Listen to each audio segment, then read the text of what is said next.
Hi guys, and welcome to my channel. If you're brand new, thank you so much for stopping by. If you are returning, welcome back. On my channel you can find DIYs, trash to treasures, thrift flips, furniture painting, any kind of DIYs for the home you can find on my channel. My style is kind of farmhouse, rustic, chic kind of stuff, so if that's what you're interested in, make sure you stick around and consider subscribing. For today's video, I'm going to be making a like a pumpkin sign from these 3 pumpkins. So these actually my husband cut out from scrap plywood that we had at home. I designed the pumpkins on my Cricut and then he cut them out for me. I wanted 1 bigger one and 2 smaller ones, and I'm going to be making a big sign out of all 3. So it's a super fun and actually quick project. I apologize I don't have me recording him doing this. He did this on his lunch break, so I was not able to record him. I'm going to be painting these 3 different colors. Now this video is a part of a challenge hosted by Sandra from the Schwoven's Nest. If you haven't checked out her channel, she's got a DIY channel where she does all farmhouse DIYs. And she's co-hosting with A Perfect Place to Start. So make sure you check out their channels. I'm going to have their links below in my description box. And check out the playlist because there's going to be a ton of creative DIYs. What we had to do was we had to use the rules for the challenge were to do any kind of farmhouse DIY, and it could have been a dollar store, trash to treasure, whatever. The rules were that we had to use at least 3 colors, and the 3 colors that we had to use were green, gray, and white. So that's what I'm going to be painting these pumpkins in. And I'm going to put on some music because you don't really need to listen to me talk about how I paint. I'll just let you know which paints I'm using. I'm using this acrylic green paint from Dollar Tree as well as the black paint. I'm mixing it together because I wanted more of that deep forest green. I'm also going to be using the Rust-Oleum Country Gray, as well as a warm white from acrylic paint from the Dollar Tree.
So I only did one coat of these. And now let's say you really wanted to make this, but you didn't have the plywood or you didn't have a way to cut it.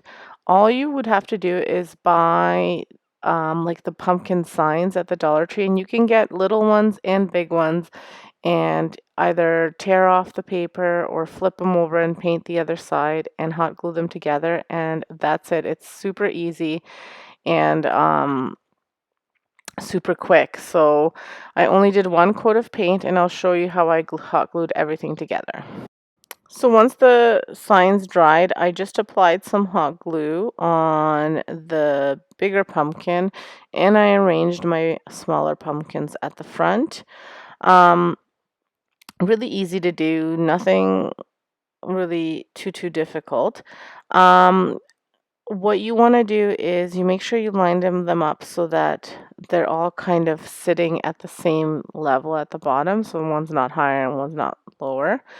And then I was going to use 2 sticks to put them in. Well, first I was going to use it like a sign to hang up on the wall, but I think I'm going to use it in my decor just as a freestanding sign. So I was going to use 2 little sticks and then glue them to the back, but because they have a different depth, I wasn't liking the way that looked. So I'm going to have my husband cut a groove in just a small piece of wood, and I'll show you what that looks like, and I'm just going to put that in the middle. So here's the finished piece, and here's what I mean by putting it in the groove. And I didn't stain this. I was going to stain it darker, but I chose to just leave it the way it is. So he just put in a little groove in there, and then the pumpkins sit in there. Now you could put something in the back. It's totally up to you, but this is how I'm going to display it. I love the way these turned out. They're rustic, they're farmhousey, they're very simple, but I think they're striking. So if you really like these, make sure you hit that like button. Consider subscribing if you like what you see. Check out the videos that I'm posting for you at the end here. Also make sure you check out the Schwoven's Nest, a perfect place to start, as well as the playlist. Everything will be linked in my description box. I will have a fall home tour not next week, like this weekend coming up on the 20th, where I'm going to be displaying all these items that I've made. I'm really excited about this home tour, so make sure you check it out. It's actually going to be over on my vesnasstv home channel. And I'm going to put everything together. My porch, all of my decor will be on there. So make sure you check it out. I've got another few DIYs coming this week. I'm going to be showing you how I flipped my mantle, and I'm also going to, how I painted my brick and like my whole fireplace. It's a stunning transformation. And I'm also going to be doing one thrifted DIY pumpkin, like a tray, and one wreath kind of DIY, so like a Dollar Tree DIY for fall. So that's all coming up this week, so make sure you come back to my DIY channel and my home channel and check it out.